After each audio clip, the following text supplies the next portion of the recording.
Hey, what's up everybody? So this is one of our current favorite drills to really assess the shoulder, the posture, not only where you would front rack and hold things, whether it's a press, a clean, anything here really, and also address the overhead lockout position, which you'll find in most shoulder movements, right? So clean and jerk, snatch, the whole deal.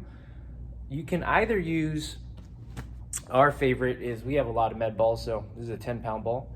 I like a little bit of instability and the weight sits right underneath you. You can also use kettlebell. We have options to that. The dumbbell is okay. Most people have access to dumbbell, but since the weight's going this way, we like to turn the dumbbell straight up and down. So I'm gonna demonstrate with med ball because that's my favorite option. We live here. If you look at your shoulders, check your posture in the mirror, everyone lives here, right? This is a very common posture. You see people walking around, especially a lot of CrossFitters. That's kind of my domain. A lot of people get real strong and their neck gets bigger and bigger. Their shoulders are rolled forward. And then when they get into a front rack position, they wonder why things start to hurt. Also, when they go overhead from this posture, they have a hard time locking out, hard time kipping, hard time doing a snatch without all the weight going into their neck, the shoulder, the elbow, you name it. So the first part of the drill is really to compare. If you live here, you're gonna just do a couple of these just to feel what's tight. And I'm pretty sure all the weight's gonna be in your neck, right around here, your trap, your shoulder. And then I want you to try to add the postural adjustment first. So what I want you to do, everyone always talks about T-spine extension, roll out your upper back, do all that fun stuff. We don't do that anymore.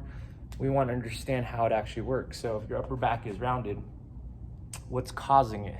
What muscles do you need to reinforce to open it up?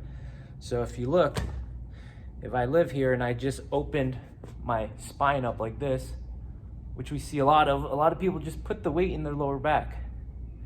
Your posture really didn't change much. You throw a double lacrosse ball in there, you might get more range of motion or mobility, but that's a false reading because no muscles have changed. My posture still is crap. So the idea is, what I want to do is start to expand using muscles to hold my posture upright. So if I push through the lat and riblet combo, we call it rib lat, it doesn't matter. Use the muscles here to push and open up the posture. So we like to imagine expanding, pushing our ribs out this way. And by doing this kind of red light, green light concept, this is red light, don't go yet, don't lift. Nothing's on, I feel all the weight in my neck. And then when I push through the lats, through the riblets, that's what actually holds the T-spine up.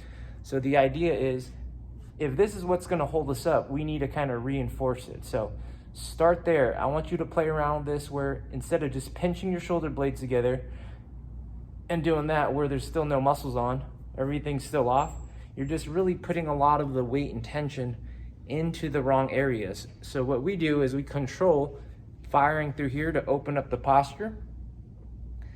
And then now we can begin both drills, okay? Because if you do any accessory work that doesn't apply to the mechanics, it's gonna potentially build more imbalances. So that's why I want to spend a little extra time getting the setup going. I want you guys to really push out through here.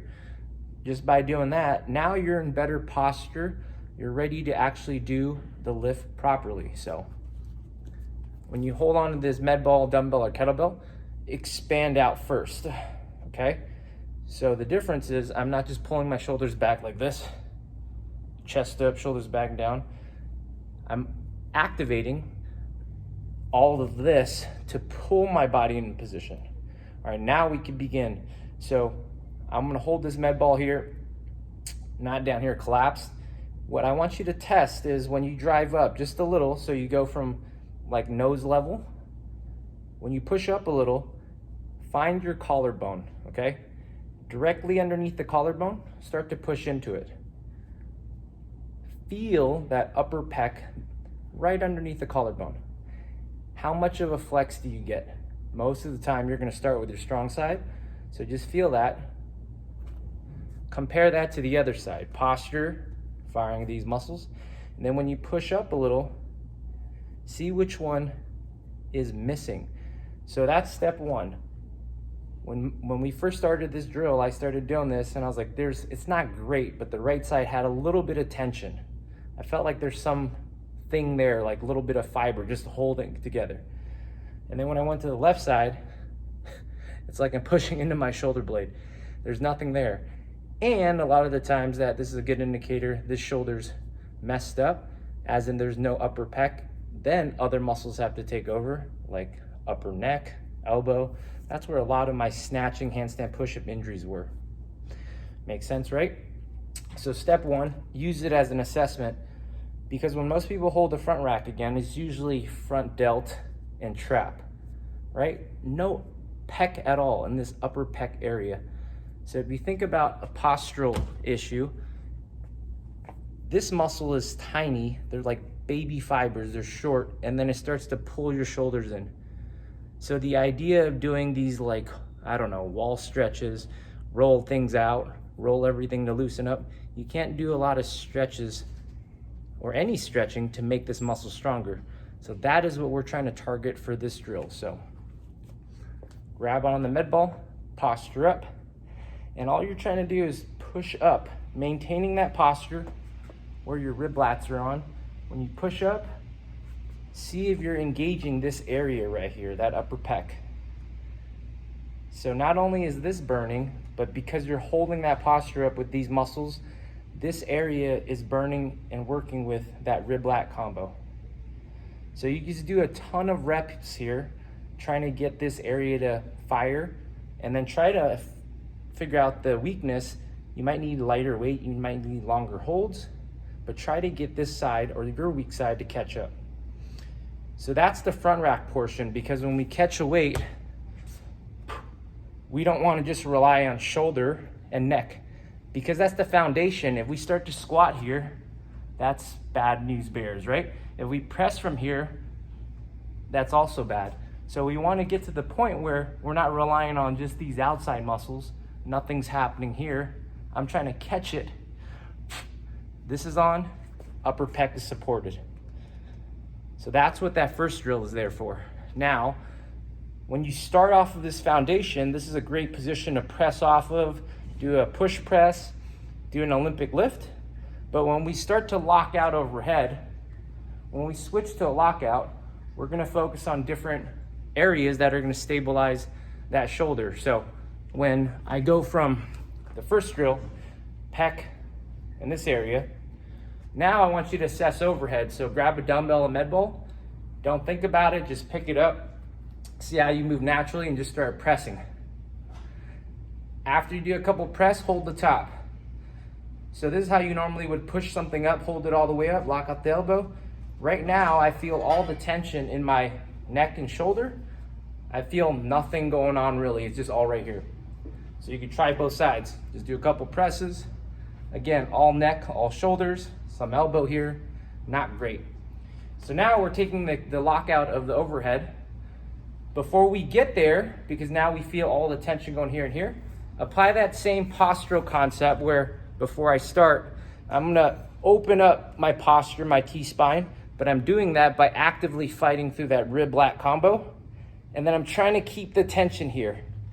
So keeping that posture the whole time when I press through. Now it's burning like crazy here. And then you should feel a lot less tension in the trap for sure, and the shoulder, because they're not the only things doing the work. So you could get a lot of good lockout reps here. Lock out, keeping tension through here. Lock out. So that's the second portion. You get a lot of reps. You could test your left and right side, but what you're really targeting there is making sure your riblets, right?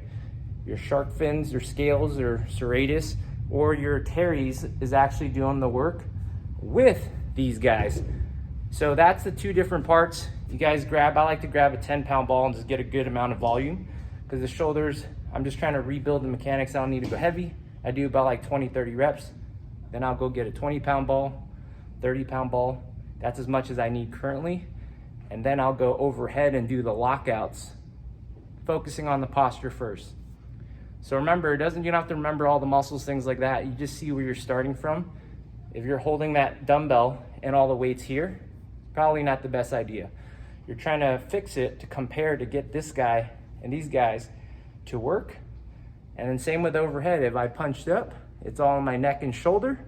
That's not great. So if I get in a better posture and lock out now, find it. Keep the tension through here and not just here.